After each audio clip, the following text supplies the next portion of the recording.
but I'm not going to ask you something like Karan Johar. ऐसा बेचारे 500-500 साल से इतने लोग आ रहे हैं और इतनी चीजें डिसाइड रिपीट। किया आपने, दो दो बिजनेस ट्राई किए तो। Hello beautiful people, this is Vijay Rai and welcome to WeTalk India, जहां हम हिंदी भाषा में कॉर्पोरेट स्किल्स को सिंप्लीफाई करते हैं। और साथ ही हम एक एम्पावरमेंट सीरीज भी रन कर रहे हैं, जिसमें अलग अलग सब्जेक्ट मैटर एक्सपर्ट्स को और फैकल्टीज को हम इनवाइट करते हैं, स्पीकर्स को इनवाइट करते हैं, सो दैट उनकी लाइफ स्टोरीज से हम कुछ सीख पाएं, समझ पाएं और वो हमें मोटिवेट कर पाएं और इंस्पायर कर पाएं। तो आज की हमारी एम्पावरमेंट सीरीज में भी ऐसे ही एक स्पेशल गेस्ट आए हुए हैं, जिन्होंने ओनली 24 ईयर्स की एज में अपने नाम के आगे ऑथर होने का टाइटल लगा लिया है। आइडियली 24 ईयर्स की एज में लोग अपनी या तो पढ़ाई पूरी कर रहे होते हैं, या फिर डेटिंग कर रहे होते हैं, या फिर कैरियर बनाने की ही सोच रहे होते हैं। But he is the guy जिन्होंने अपने नेम के आगे ऑथर लगा लिया है। तो आज हम उनसे मिलेंगे, उनकी लाइफ जर्नी के बारे में जानेंगे और बहुत सारे किस्से कहानियां हमें सुनने को मिलेगी और हमें वो इंस्पायर करेंगे। सो लेट्स वेलकम मिस्टर मधुर। मधुर, आपका बहुत बहुत स्वागत है हमारे एम्पावरमेंट सीरीज के शो पे। थैंक यू सो मच विजय भाई। First of all thank you मेरे को कंसीडर करने के लिए अपने शो के लिए, कि मैं कुछ ऐसा शेयर कर सकता हूँ कि आपके काम आएगा, आपके ऑडियंस के। And I really look forward कि हमारी इस कॉन्वर्सेशन की तरफ। Great thank you great so great. Much for having me. Madhur, first of all I would like to ask you कि आप हमें थोड़ा सा अपनी एजुकेशनल जर्नी, अपना फैमिली बैकग्राउंड और इसके बारे में बताएं। श्योर। सो बेसिकली मैं दिल्ली में ही पला बड़ा हूँ एंड लास्ट ओके। 25 ईयर से, आपने मेरा इंट्रोडक्शन दिया है बुक वाली बात को, 1 साल हो गया। तो राइट। मैं 25 साल से मैं दिल्ली में ही रह रहा हूँ and okay. I have been lucky to study in one of the best schools of Delhi. तो मेरे मॉम डैड एक बहुत सिंपल मिडिल क्लास फैमिली से बिलोंग करता हूँ मैं, दिल्ली की। बट मेरी स्कूलिंग और एजुकेशन यहाँ बहुत अच्छे स्कूल एंड कॉलेज से हुई है दोनों। ओके। एंड उसके बाद से अब मैं 4 साल से जॉब कर रहा हूँ, बिजनेस कर रहा हूँ, मतलब करियर वाइज कुछ भी कर रहा हूँ। Okay. And this is I think Delhi में होने का मेरे को एजुकेशन का यही सबसे बड़ा फायदा हुआ कि यहाँ पर कुछ एक्सपोजर हमारे लिए बहुत अच्छा है। सो वो राइट। चीज शायद कॉन्फिडेंस वगैरह में हमको काफी हेल्प करती है अदर सिटीज एग्जैक्टली के। एग्जैक्टली एग्जैक्टली, ये मेट्रो सिटीज की खासियत होती है कि जब हाँ। हम रहते हैं तो वहाँ का जो एटमॉस्फेयर है वो हमारे लिए काफी सुटेबल होता हाँ है। जी। Now I would like to ask you Madhur कि आप अपनी लाइफ की फर्स्ट अचीवमेंट हमारे साथ शेयर करें कि व्हाट वाज द मूवमेंट, या ऐसा कोई इंसिडेंस रहा हो या कोई इवेंट हो जो आपकी सबसे पहली अचीवमेंट रही हो। श्योर। सो विजय भाई, थोड़ा सा मैं इसको एक एक सिंपल वे में थोड़ा सा कॉन्सेप्ट के हिसाब से बताना चाहता हूँ, एक इंसिडेंट के बजाय। मेरे को जो लगता है मेरी पहली जो अचीवमेंट थी ना, जैसे हम बहुत सी कहानियों में पढ़ते हैं या किसी बड़े इंसान की कहानी पढ़ते हैं कि वो बहुत सक्सेसफुल लाइफ में कैसे बनता है, कि कुछ ना कुछ उसके बचपन में कुछ ऐसा हादसा इंसिडेंट, जैसे आपने बोला, कुछ हुआ राइट। होता है जो उसको चेंज कर देता है।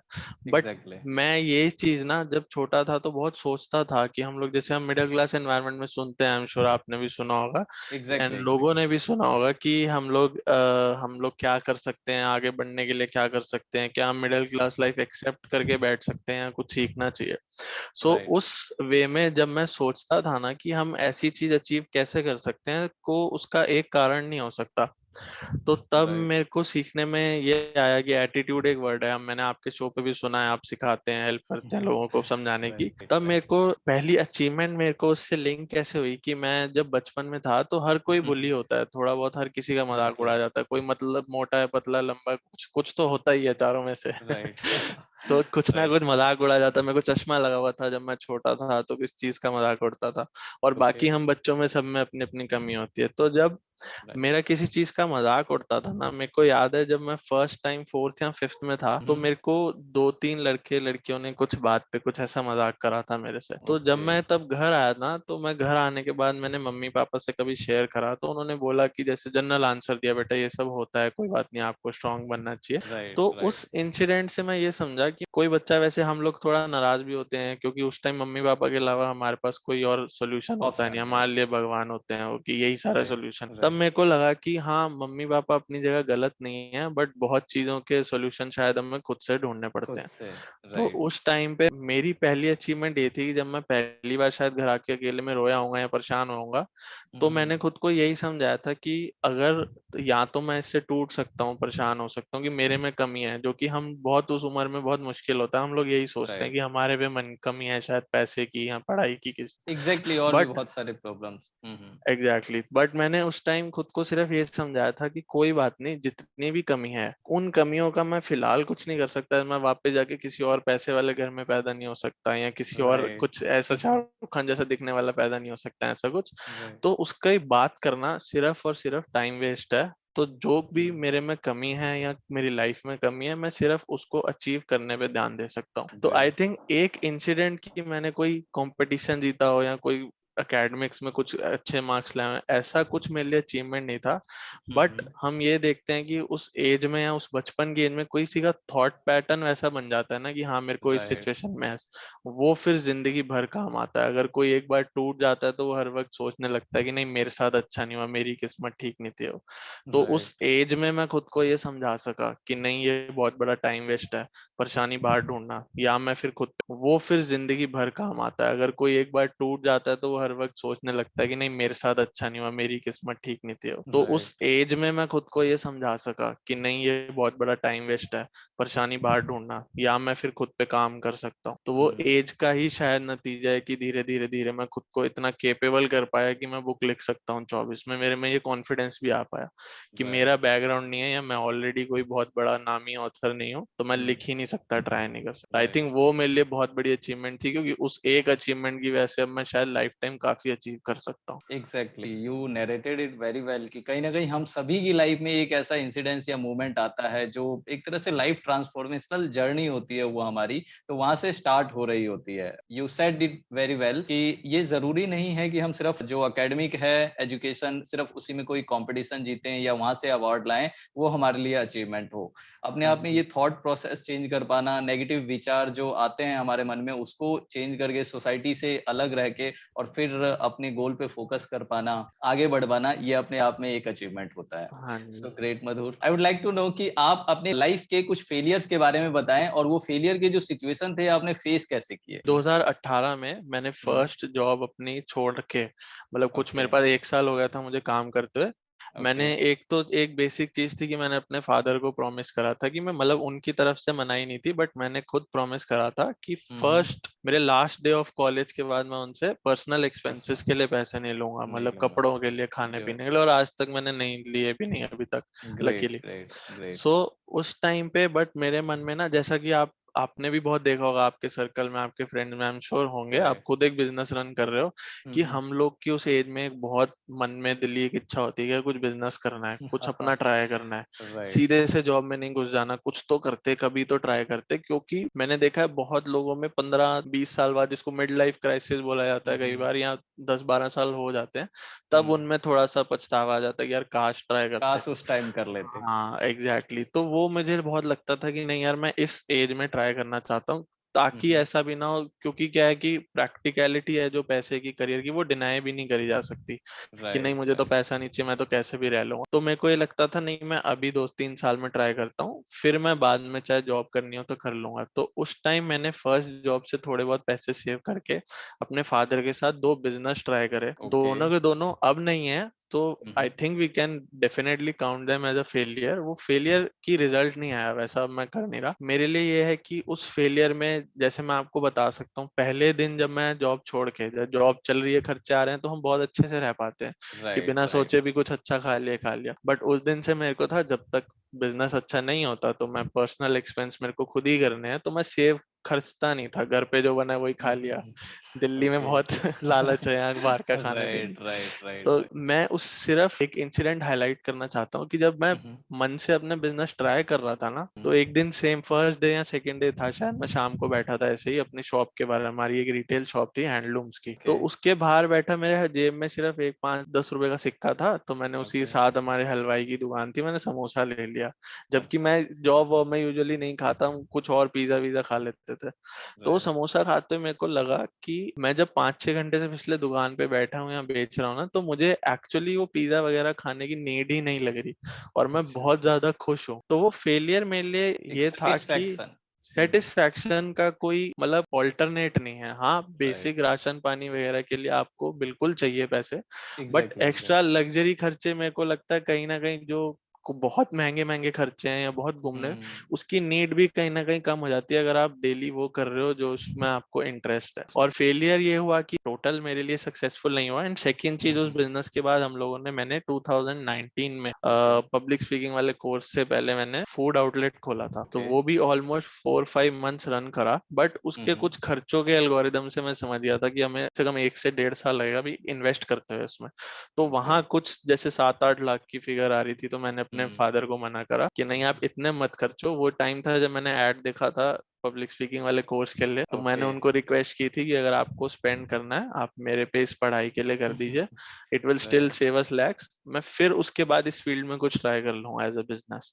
तो ये दोनों मेरे लिए फेलियर तो रहे as a business, but at the end of the day वही बात है कि आप सीख बहुत सकते हो। एंड आज जो उसकी वजह से मेरे को लगता है, पहली जॉब में मेरे मन में बहुत फ्रस्ट्रेशन थी कि क्या यार कुछ भी हो, चाहे जॉब स्मूथ भी चल रही है, बहुत डिफिकल्ट दिन भी नहीं है, बट आता तो नहीं यार ये क्या ऑफिसों में फंस गए, कुछ ट्राई करेंगे लाइफ। बट आज अब जो मैं जॉब कर रहा हूँ, शायद वो बिजनेस कितनी हार्ड होती है।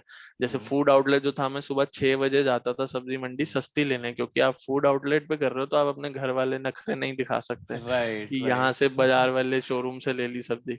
आपको हर चीज पे 5-5 रुपए भी किलो बचते हैं, बचाने पड़े। सुबह 6 से 8 बजे तक लगने पर वो हार्डशिप देखने से आज मेरे को लगता है कि अब जो मैं जॉब कर रहा हूँ, मेरे मन में उस जॉब की अप्रिसिएशन भी बहुत ज्यादा है पहले से, कि नहीं जॉब बहुत अच्छी है, बहुत पर्क्स हैं, कंफर्टेबल हूँ मैं, तो उनकी कदर थोड़ी पहले से बढ़ गई है। एंड मेरे मन में रिग्रेट नहीं है कि मैंने ट्राई नहीं करा बिजनेस। सो ग्रेट, एग्जैक्टली कहीं ना कहीं जो एक फेलियर है वो एक लेसन के साथ हमारे पास आता है। हाँ यू जी। सेड कि आपने दो बिजनेस ट्राई किए, तो बिजनेस का अपना एक अलग ही एक्सपीरियंस मिलता है। यू हाँ जी। Get to know about team managing, फिर फंड्स कैसे मैनेज होता है, मनी के सोर्सेज क्या क्या होते हैं, बैंकिंग की नॉलेज, और भी बहुत सारे एक्सपीरियंस हमारे को मिलता है, कस्टमर हैंडलिंग और पब्लिक स्पीकिंग काइंड ऑफ। तो ये सारी चीजें एग्जैक्टली। एक एग्जैक्टली। एक्सपीरियंस जिसका कोई, हम ये कह सकते हैं कि उसका कोई वैल्यू नहीं लगाया जा सकता। हाँ, राइट। बहुत कॉन्फिडेंस आप गेन करते हो फेल होके भी, जब आप खुद से ये सारी चीजें मैनेज करते हो। The most important part is, I guess, यहाँ पे जब भी आप फेलियर फेस करते हो तो एक सबसे इम्पोर्टेंट पॉइंट यहाँ पे आता है, फेलियर फेस करने के बावजूद भी सरवाइव कर पाना और उसके बाद नेक्स्ट स्टेप लेना। या तो आप उसमें फेल हो गए हो तो उस चैप्टर को क्लोज करके नेक्स्ट चैप्टर पे बढ़ना, या फिर उसी में एग्जैक्टली। अगर आप कंटिन्यू कर रहे हो तो उसमें एटलीस्ट सरवाइव कर इम्प्रूव पाना, करना, अगली improve बारी करना। सीखना उसके लिए। Exactly so that is most important. It's great to hear from you कि आपने दो बिजनेस ट्राई किए, बिजनेस ट्राई करने के बाद वहां पे जो फेलियर आए उससे आपने ओवरकम किया, एंड नाउ ऑलरेडी एक सक्सेसफुल ऑथर हो। इट्स बीन 1 year बुक लिखे हुए, एंड हाँ नाउ यू आर जी। Into job. ओके, सो जैसे बात बुक की आई, I would like to know कि व्हाट वाज द इंसिडेंस, या ऐसा क्या था, what made you to write that book, and what is that book all about. Thank you so much ये प्लेटफॉर्म देने के लिए, बुक के बारे में शेयर करने को। My pleasure. सो बुक का आइडिया क्या था, जैसा अगेन आपने बोला कि 24 की एज में बुक लिखना शायद एक अचीवमेंट हो, आई थिंक इट इज कि मैंने लिखते हुए क्या होता है, जैसे बहुत चीजें हम लोग शुरू करते हैं, अभी भी आप, आई एम श्योर आप अंदाजा लगा सकते हो कि ऑलमोस्ट हजारों लोग डेली 1-2 पेज लिखना शुरू करते होंगे, जब एग्जैक्टली। हमारी डेली लाइफ में कुछ थोड़ी बहुत फ्रस्ट्रेशन आती है कि यार मैं ये कुछ ट्राई करना चाहता हूँ अपने लिए। बट प्रॉब्लम यही आती है कि वो 1 पेज के 100, 150, 200 पेज कैसे हो, खत्म कैसे होगी। राइट। तो मेरे को हमेशा यही लगा था कि मैं बचपन में भी ये सोचता था, सीखता था, या बिजनेस की वजह से मेरे को बिजनेस से भी हर वक्त यही सीखने को मिला कि हम कंप्लीट कैसे करें, सस्टेन कैसे करें कोई चीज शुरू राइट। करें। तो मेरे को ये लगा कि अगर मैं शुरू करूंगा और इस अच्छे मूड में कि अब तो मैं किताब लिखूंगा, वो 1 हफ्ता 10 दिन बड़े अच्छे बीत जाते हैं कि मैं कुछ बड़ा हर करने लगा चीज। हूँ, कुछ हर चीज राइट बढ़िया राइट। करूंगा, अब तो लाइफ तो सही हो जाएगी। बट इनिशियल वही, मोटिवेशन। एग्जैक्टली, इनिशियल मोटिवेशन बहुत अच्छी रहती है, बट डेली उसको मेंटेन करना ही शायद सबसे बड़ा चैलेंज है। तो मैंने पहले ही इससे शुरुआत करी कि मेरे को अपनी बुक अगर मैं चाहता हूँ किसी टॉपिक पे लिखना, तो मेरे को स्टार्टिंग एंडिंग सबसे इम्पोर्टेंट, और बीच में मैं क्या लिखना चाहता हूँ, ये तीनों चीजें श्योर होगी इस हफ्ते में। जैसे मैंने खुद को हफ्ते 10 दिन का टारगेट दिया था, तो ओके। ही मैं इस इनिशियल मोटिवेशन को कंटिन्यू कर पाऊंगा कि हाँ आज मैं नहीं लिख पाया बट कल लिख लूंगा, लेकिन मुझे स्ट्रक्चर पता है किताब का कि मैं राइट क्या लिखना चाहता हूँ। तो वो थोड़ा 7-8 दिन मैंने खुद पे प्रेशर डाला कि मैं स्टार्टिंग एंडिंग और मिडल दोनों तीनों चीजें सोच के रखूं, तो मोटिवेशन रहेगी। और इंसिडेंट ये था कि मैं जब, जैसे आपको पता है मेरा थोड़ा थोड़ा स्पिरिचुअल चीजों में बहुत राइट इंटरेस्ट है, बहुत ऐसी राइट। किताबें वगैरह पढ़ता हूँ मैं, मेडिटेशन वगैरह करता हूँ। तो ओके मैं बहुत चीजों में ना सोचता था कि जैसे मेरा एक थोड़ा सा फनी वे ऑफ थिंकिंग हो सकता है, बट मेरे को ये लगता था कि यार ये जैसे गौतम बुद्ध थे 2000 साल पहले है, इनको हमें बताया जाता है कि एनलाइटनमेंट में इनको सब पता है। तो फिर उसके बाद गुरु नानक देव आए, गुरु गोविंद सिंह आए,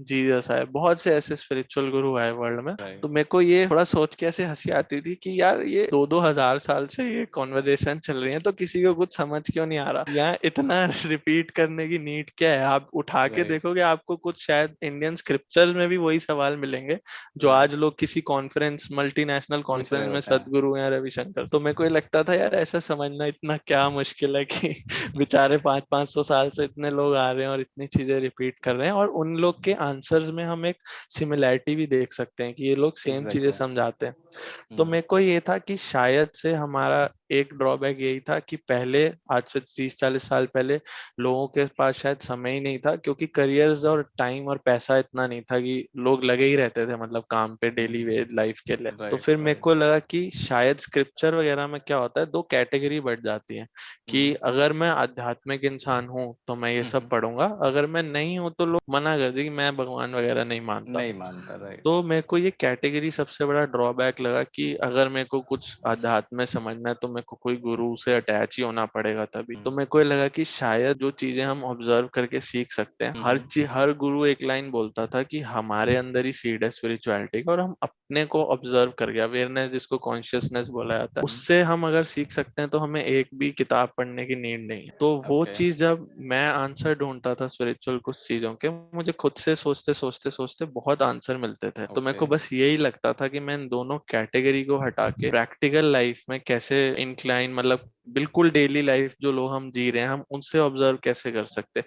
जैसे एक ओके। सिंपल सी चीज है, हमें लगता है कि जब हम खुश होते हैं तो वक्त बहुत जल्दी बीतता है, जब हम उदास होते हैं तो ऐसा लगता है कट ही नहीं रहा दिन। तो ये चीज हम खुद से ऑब्जर्व कर सकते हैं, इसमें कोई गुरु का है, कोई हिंदू मुस्लिम कोई रिलीजन का, इसका कोई रिलेशन नहीं है। राइट सिमिलरली मुझे लगा कि जो आध्यात्मिक चीजें हैं, स्पिरिचुअल अचीवमेंट है या हम चाहते हैं इंसानों के, ये हम डेली लाइफ पे कैसे ऑब्जर्व कर सकते हैं। और इसीलिए मेरे मन में एक टॉपिक आया जो सबसे भारी था शायद स्पिरिचुअल उसमें, कि मुक्ति हमारे इंडियन कल्चर में बहुत बोला जाता है। मुक्ति से रिलेटेड मैं उसको एक उसका वही भारीपन हटा के उसको सिंपल लैंग्वेज में फ्रीडम में कन्वर्ट करके मैंने, मेरी बुक का मेन टॉपिक है the only thing we are looking for, जो टाइटल है, एंड वो फ्रीडम ही एक्सप्लेन करता है कि क्यों मुक्ति जो हर गुरु बताता है वो क्यों हम ढूंढ रहे हैं, और उसका डेली लाइफ से खुद को कैसे रिलेट कर सकते हैं। एंड हमें लगता है कि हम पहचान कैसे सकते हैं कि मैं जॉब ढूंढ रहा हूँ तो भी मेरे अंदर ऐसी कौन सी इमोशन है जिससे मैं समझ सकता हूँ कि मैं एक्चुअली क्या ढूंढ रहा हूँ लाइफ, ताकि किसी को ये ना लगे कि हमें बड़े बड़े बड़े कुछ वेद पुराण पढ़ने की जरूरत है कुछ समझने के लिए। तो बुक मेरी इसी के बारे में है कि हम फ्रीडम ढूंढ रहे हैं, बट वो बहुत लॉजिकल प्रैक्टिकल वे में बताई हुई है कि आप डेली लाइफ में कैसे खुद से हर छोटे छोटे इमोशन थॉट से ऑब्जर्व कर सकते हो कि मैं ये क्यों ढूंढ रहा हूँ, या ऐसा फ्रीडम ही क्यों, मुक्ति के ही बारे में इतना क्यों बोला हुआ है स्पिरिचुअलिटी में। Okay great Madhu, it is fact that कहीं ना कहीं हम सभी फ्रीडम के ही पीछे भाग रहे हैं, चाहे कैसी भी फ्रीडम हो। अगर आप रिलेशनशिप प्रॉब्लम की बात करो या फिर बिजनेस प्रॉब्लम की, फाइनेंस की, मनी की, जिस भी चीजों की बात करें, एट द एंड कंक्लूजन यही मिलता है कि हमें फ्रीडम ही चाहिए। That is the main problem I guess. Even I exactly. Believe कि यही एक प्रॉब्लम है, और अगर हम साइकोलॉजिकली इसको समझते हैं तो कहीं ना कहीं सोल्यूशन हमें खुद मिल जाता है। एग्जैक्टली। नाउ सी, आपने ऑलरेडी एक बुक पब्लिश किया है, और मे बी कि हमारी ऑडियंस में काफी ऐसे स्टूडेंट्स होंगे या काफी ऐसे लोग होंगे जो हमें देख रहे हैं, तो वो अपनी बुक पब्लिश करना चाहते होंगे। So I would like to know कि बुक पब्लिश करने में क्या एक्सपेंसेस आते हैं, क्या प्रोसीजर रहता है, और कैसे पब्लिशर को अप्रोच करते हैं, किस हिसाब से जाना सही रहता है। श्योर। सो ब्रीफली इसका एक तरीका क्या है कि विजय भाई, जब तक हम लोग दो ही तरीके की पब्लिशिंग है, एक सेल्फ पब्लिशिंग और ट्रेडिशनल। ट्रेडिशनल मतलब जो बड़े बड़े पब्लिशिंग हाउस पब्लिश करते हैं, तो उसका एक ड्रॉबैक क्या है कि हम लोग, जब तक आप कोई नामी ऑथर नहीं हो तो तब तक इजीली कोई आपकी पिक नहीं करता, और करता भी है तो उन लोगों की लीगैलिटीज वगैरह फॉर्मेलिटीज बहुत, एक एक 1.5 1.5 साल का प्रोसीजर है। आप सिर्फ एक तरीके से ट्रेडिशनल पब्लिशिंग हाउस कर सकते हो अगर आप फर्स्ट टाइम ऑथर हो, कि आप अपनी किसी फील्ड में बहुत फेमस हो। जैसे मान लीजिए for example Virat Kohli author नहीं है, उसका कोई रिलेशन नहीं है राइटिंग से, बट ही बट इज क्योंकि पॉपुलर इन वो, क्रिकेट। हाँ, क्रिकेट में इतना फेमस है, अगर वो डिसिप्लिन पे किताब लिखता है तो उसको कोई मिल जाएगा इजीली। विराट कोहली बहुत बड़ा एग्जांपल है। ठीक ठाक कुछ लोग भी अपनी फील्ड में कुछ होते हैं जो एक्सपर्ट्स वगैरह, वो भी लिख सकते हैं। Otherwise self publishing best option है, क्योंकि हार्डली मोस्टली 1 से 1.5 महीने में आपकी किताब प्रिंट वगैरह हो जाती है, अगर आपका लिखी हुई ट्रांसक्रिप्ट जो है, मतलब आपने लैपटॉप पे या हैंड रिटन जैसा भी वो तैयार है तो। सो सेल्फ पब्लिशिंग की कॉस्ट क्या है, आप गूगल कर सकते हो, काफी सारे पब्लिशिंग हाउस हैं। दिल्ली में कम है, कुछ दो चार हैं, बाकी चंडीगढ़ वगैरह, Mohali, Himachal, all over India काफी सारे हैं, बेंगलोर में बहुत है। उनको क्या होता है प्रोसीजर, आपको बस भेजना है अपना ट्रांसक्रिप्ट, आपको पैकेज डिस्कस करना है। पैकेज में क्या होता है, वो 10,000 से 1 लाख तक के भी होते हैं खर्चा, बट जरूरी नहीं है। जैसे मैंने कुछ 20-30 हजार वाला लिया था, उनमें डिफरेंस बट ये होता है कि सिर्फ जैसे मेरी बुक अमेजोन प्राइम पे अवेलेबल है, प्राइम पे है कि डिलीवरी बहुत कट शॉर्ट हो जाती है पीरियड, तो उसके अमेजोन के चार्जेस हैं। अगर मैं प्रोफेशनली उन लोगों से एडिटिंग कराना चाहता हूँ तो वो 3-4 हजार उसके लगते हैं। अगर मैं उन लोगों के साथ कवर भी बहुत आर्टिस्टिक बनाना चाहता हूँ तो उसके 3-4 हजार एक्स्ट्रा। ऐसे करके उनके कुछ समवेयर बिटवीन 9-10 थाउजेंड से ऑलमोस्ट 50-60 थाउजेंड या 80 थाउजेंड तक के भी पैकेजेस होते हैं। बट सेल्फ पब्लिशिंग के लिए सिर्फ मैं एक पॉइंट यहाँ पे हाईलाइट करना चाहूंगा कि प्रोसीजर जो है, मैंने सबसे बड़ी चीज जो सीखी है, अगर आप 10 रुपए अपनी पब्लिशिंग के लिए रख रहे हो तो एटलीस्ट 30 से 40 रुपए, 3 से 4 गुना मार्केटिंग, डिजिटल मार्केटिंग के लिए रखिए।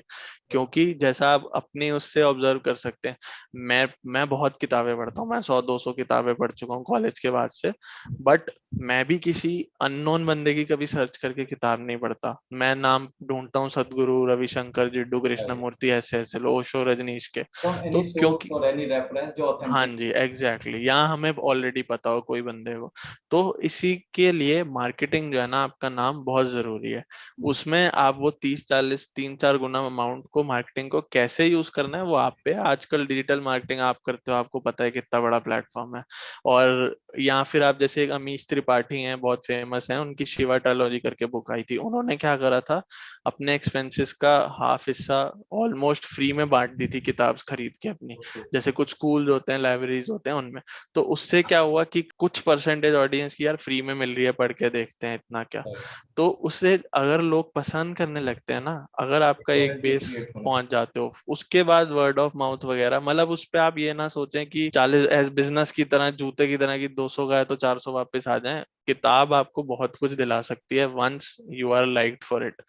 मतलब अगर आप फेमस हो जाओगे, चाहे आप फ्री में बांटो, मार्केटिंग करो, थोड़ा नाम करो।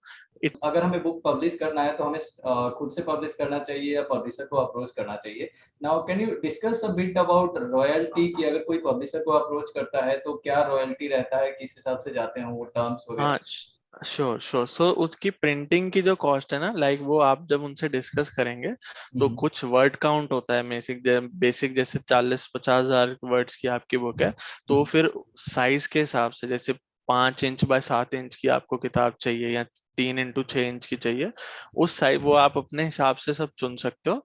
उसके हिसाब से वो आपको नंबर ऑफ पेजेस बता देते हैं कि इतनी कॉस्ट हमारी प्रिंटिंग की आएगी ही आएगी। वो मोस्टली होती है करीब 80 से 100 रुपए ऐसे, अगर आपकी 150-200 पेजेस की किताब है। तो ये एक हम समझ सकते हैं, इस कैटेगरी में 90% किताबें आजकल लिखी जाती हैं, क्योंकि बहुत बड़ी लोग पसंद नहीं करते अब पढ़ना, वक्त भी कम है या जो भी रीजन है। तो इसमें हमें ऑलमोस्ट, मेरे को जो मिला था उनको 120 रुपए की कुछ कॉस्टिंग थी। एंड उसके ऊपर अमेजोन वगैरह के चार्जेस, जहां भी आप लिस्ट करते हैं, फ्लिपकार्ट पे, अमेजोन पे, वो उनके पैकेज में इंक्लूडिंग होता है, आप किस किस वेबसाइट पे बेचना चाहते हैं। तो फ्लिपकार्ट, अमेजोन सबसे अच्छे हैं, तो मैंने ये दोनों चुने थे। तो उनकी चार्जेस रखने के, क्योंकि अमेजोन वगैरह डिलीवर करने की फिर सिरदर्दी रहता है, उनके पास रहेंगे इतने, तो वो और कुछ 30-40, हाँ जी एग्जैक्टली exactly. वो 30-40 और आप रुपए ऐड करके, मान लीजिए 150 की कुछ आपकी कॉस्टिंग है, उसके ऊपर आप कितने भी पैसे उनको बता, अगर आप 500 रुपए बोलेंगे तो उनका परसेंटेज होती है, तो उसमें से 300-350 आपके हो जाएंगे, अगर आप 200 बोलेंगे तो 50 रुपए आपके हो जाएंगे। वो डिपेंड करता है आपको अपने किताब की क्या कॉस्ट रखनी है, वही मतलब उनकी मिनिमम हटा के इतना हिस्सा आपको अपने लिए मार्केटिंग के लिए आज की डेट में 2021-22 के जमाने में, पोस्ट कोविड जमाने में बहुत इंपॉर्टेंट है मार्केटिंग के लिए। Alright, so we talked about publishing. So उनका मिनिमम जो कॉस्ट होगा उसको कैलकुलेट करने के बाद फिर आप प्रॉफिट मार्जिन रखोगे और हाँ उसमें जी, से फिर हाँ रॉयल्टी जी, चीजें हाँ जी, मतलब मिनिमम खर्चे वो आपको बता देंगे, उसके बाद आप बता सकते हो कि मैं किताब आपको क्या वैल्यू लग रही है, इस कैटेगरी के में लोग खरीद लेंगे कि नहीं। ऑलराइट मधु, सो आपने ऑलरेडी एक बुक लिख ली है, आप ऑलरेडी 2 बिजनेस ट्राई कर चुके हो, right now you are into job, so I would like to हाँ know if you could discuss about your future goals and plans. हाँ श्योर, फ्यूचर गोल्स और प्लान्स तो बहुत सारे हैं। मैंने आपके साथ जो हमने एक क्लास करी थी पब्लिक स्पीकिंग में, उस पे लास्ट में हमें पूछा गया था कि 2010 से 20 में आप क्या सीखे और 20 से 30 में क्या करना। क्या करना तो चाहेंगे? मैं उस टाइम पे मैंने आंसर पहला ये दिया था कि मेरे हिसाब से मैं 10 से 20 में यही सीखा हूँ कि आप जो मर्जी गोल प्लान कर लो वैसा होता नहीं है।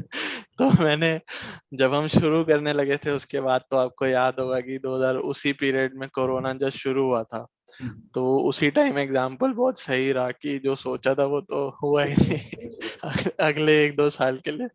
बट हाँ, फ्यूचर गोल्स कुछ मेरे ये हैं कि जैसे मेरे को लिखना, वो प्रोसेस बहुत अच्छा लगा मेरे को।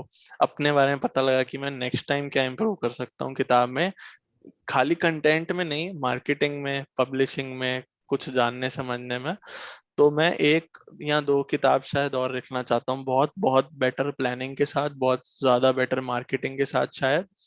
एंड लॉन्ग टर्म गोल मेरे यही है कि आई थिंक मैं इतना कुछ ट्राई कर चुका हूँ, अभी भी करता रहता हूँ मैं, कुछ म्यूजिक सीखना, गिटार बजाना, कुछ गाने लिखना, कुछ ट्राई करना, मेडिटेशन, योगा, टीचिंग, वॉलेंटियर करता हूँ मैं जैसे पार्ट टाइम ऑर्गेनाइजेशन के साथ। तो उस हर एक से, और अपने आसपास भी, जैसे आपको याद होगा वहां पर हमारे पास कितने एक्सपीरियंस लोग थे, आर्मी या एयरफोर्स के ऑफिसर्स थे, बड़े बड़े बिजनेसमैन थे।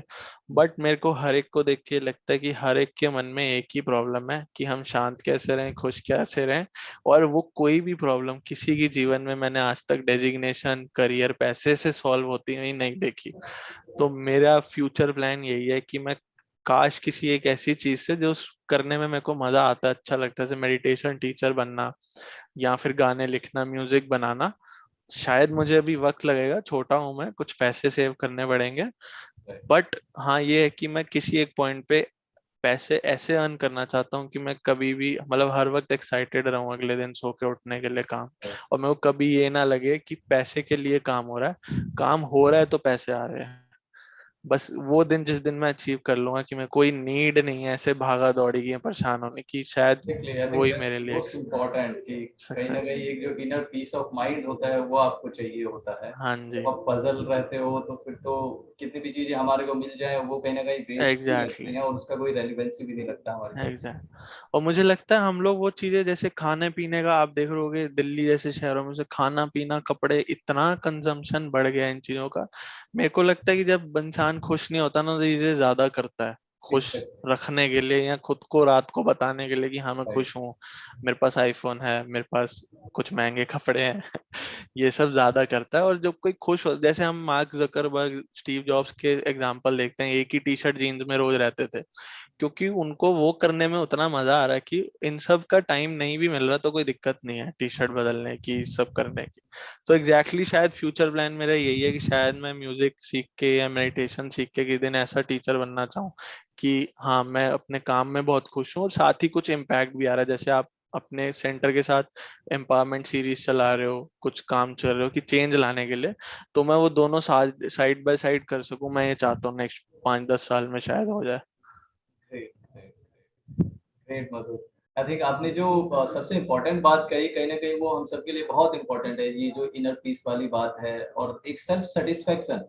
हाँ आइडियली तो हम बस जो स्टेटस सिंबल है वो बनाने के लिए एक छोटा सा एग्जांपल लें कि वॉच है, तो टेन हाँ थाउजेंड की जी, भी आती है, 1000 की भी आती है और एक हाँ 1 से 1.5 लाख रुपए की भी आती है, हाँ तो आप जी, जितनी भी महंगी लोग बताती वो टाइम ही है। हाँ जी, तो देयर आर एक्सपेंसेस और इन सब चीजों की बात करें तो बहुत सी ऐसी चीजें हैं जो अननेसेसरी होती है, but even then we are doing कि हाँ उससे सेटिस्फेक्शन मिल जाए, उससे हम बहुत ज्यादा खुश हो लेंगे और इससे हमारी रेपुटेशन हाँ बन जी, जाएगी, जबकि वो सारी चीजें हमारे लिए मैटर नहीं नहीं करती। करती। Great. So I think you are really a guy जो सोच, एक तरह से आपकी जो सोच है बहुत अच्छी है।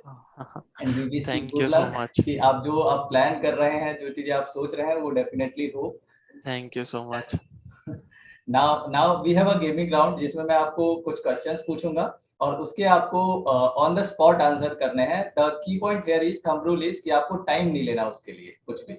विदाउट ठीक है बिना सोचे समझे जो दिमाग में आएगा उस टाइम पे वो आंसर कर देना है, ठीक है? ठीक है ठीक है, करण जौहर वाला रैपिड फायर।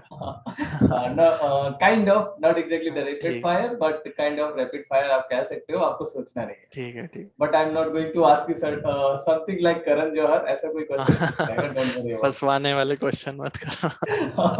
नहीं नहीं नहीं। Okay, sure. so ready? हाँ जी। Okay, your favorite book? Favourite book I think Shiva पे आदि योगी नाम की एक बुक सदगुरु ने लिखी है, आई थिंक बहुत अच्छे तरीके से लिखी हुई है वो। Okay, बहुत ब्यूटीफुल स्टोरी पढ़ते हुए इंटरेस्टिंग लगती है, okay, शिव जी के बारे में, आदि योगी इंडिया। okay. And अगर आपको मौका मिले तो आप जॉब करेंगे या बिजनेस? आंसर मेरे को लगता है ये बहुत लोग, बहुत क्वेश्चन हमेशा सालों सालों से है ये क्वेश्चन, और अभी भी लोग, हमारी जनरेशन तो बहुत ही सोच रही है।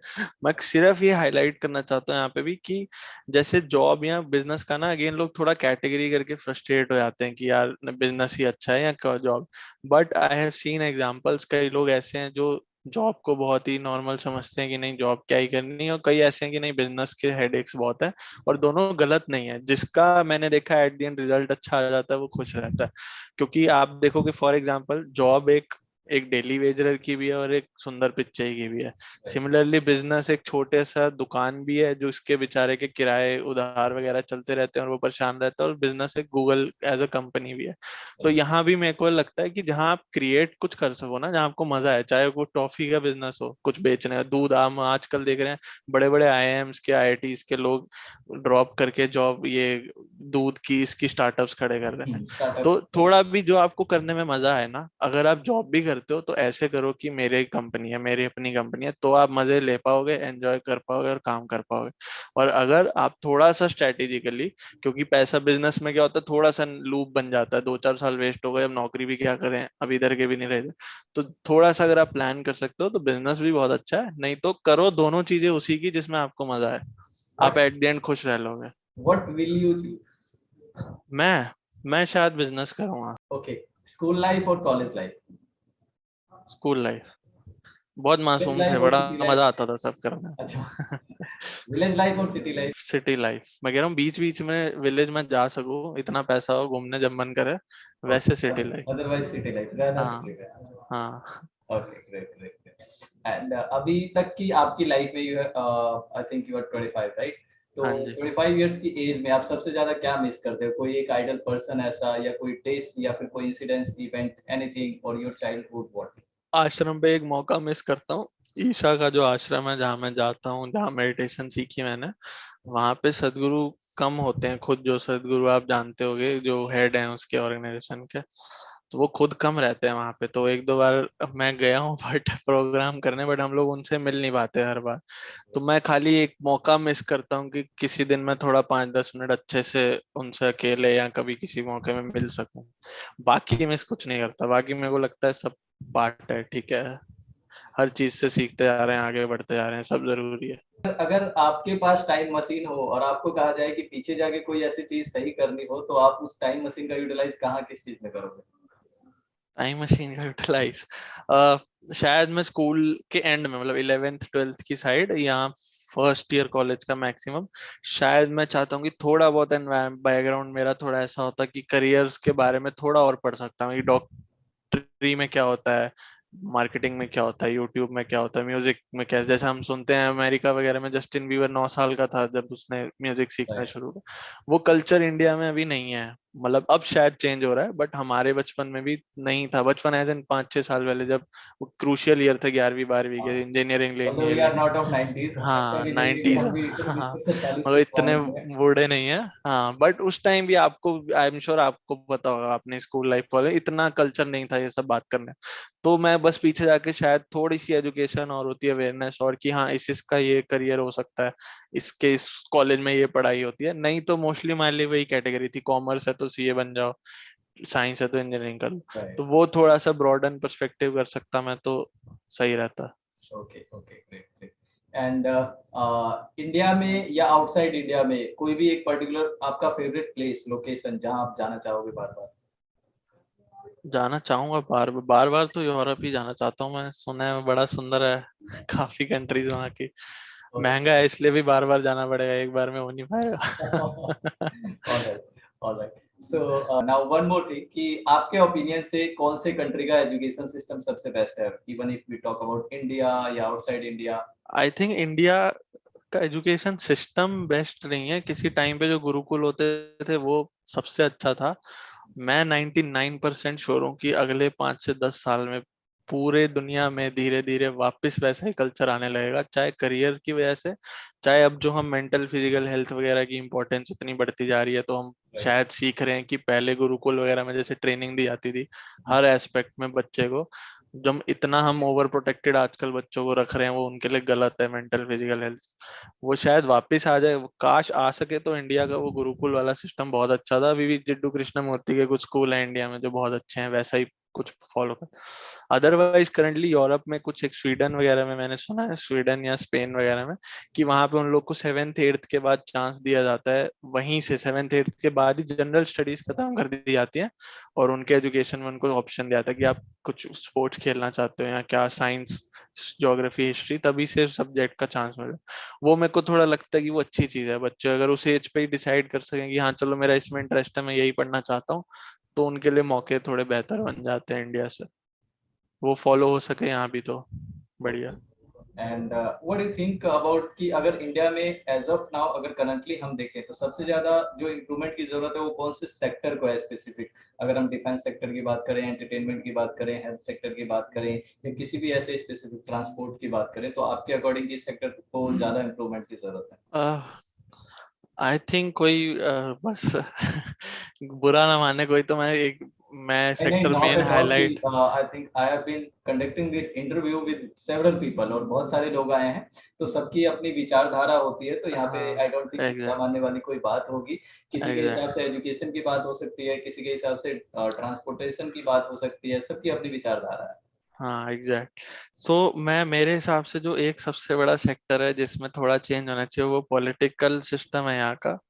चेंज ये होना चाहिए कि जैसे अभी हमने कुछ कुछ भी करंट गवर्नमेंट ने चेंज करे हैं कैंडिडेट्स की, एजुकेशन सिस्टम उन लोग का स्ट्रांग है और रेलिवेंट है उस मिनिस्ट्री से जो उनको दी जा रही है।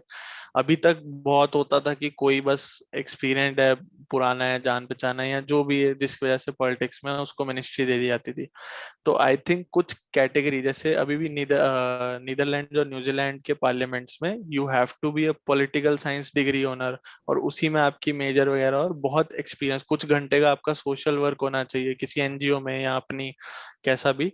तो वो प्रोफाइल बहुत स्ट्रांग बनाई जाती है जिससे कि वो बंदा उस मिनिस्ट्री में आगे जाके पॉलिटिक्स को as a corporate private job करेगा।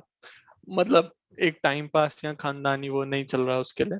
सिमिलरली अगर इंडिया में पॉलिटिकल कुछ कैटेगरी बदल जाती है पॉलिटिशियन होने के लिए कि आपको इतनी एजुकेशन चाहिए ही चाहिए, और अगर आपको रेलवे मिनिस्ट्री दी जा रही है तो आप रेलवे से रेलिवेंट आपकी स्टडी या एक्सपीरियंस है, सोशल वर्क में थोड़ा बहुत आपने कुछ करा हुआ है, मिनिमम योगा मेडिटेशन ऐसी चीजें, तो आई थिंक वहां से जो बाकी सेक्टर है ना, 5 10 साल भी नहीं लगेंगे बदलने में, अगर ये एक सेक्टर में ये चीज थोड़ी कैटेगरी बदल जाती है तो।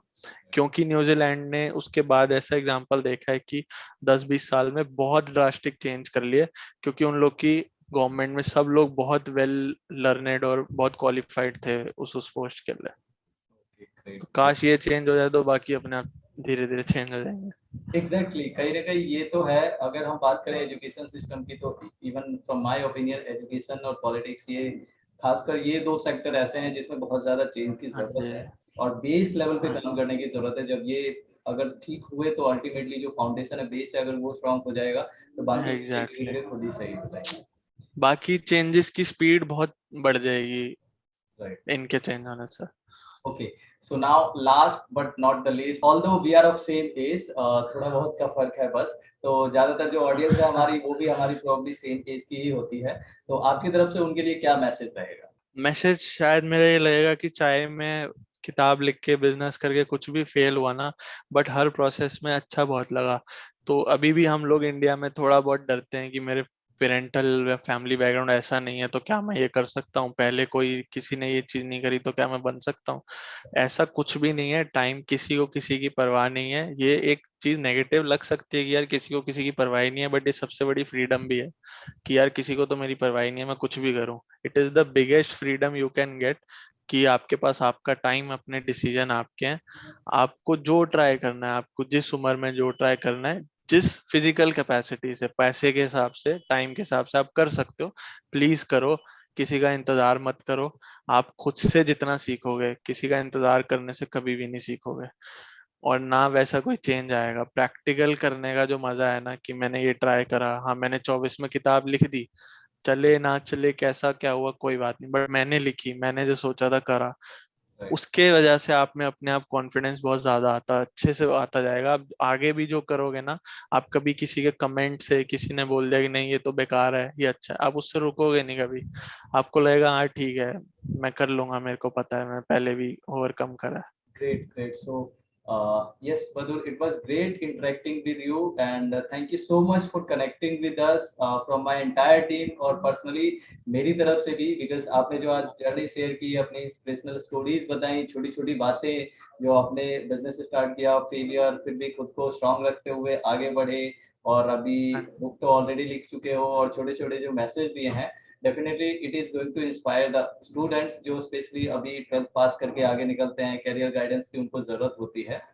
हाँ जी। So thank you so much once again for connecting with us, and our blessings are always with you. आप लाइफ में जो करना चाहते हैं उसमें आपको बहुत सारी हैप्पीनेस मिले और आप सक्सेसफुल बने। हाँ जी, थैंक यू सो मच विजय भाई, थैंक यू बुलाने के लिए, इस लायक समझने के लिए कि मैं शेयर कर सकता हूँ। एंड फिर अचीवमेंट्स के लिए भी थैंक यू, आगे आगे भी करते जाऊंगा, फिर आता जाऊंगा आपके शो पे। Definitely most welcome any time, and we wish you कि आप ऐसा ही करते रहें, हम आपको बार बार बुलाते रहें। Thank you so much.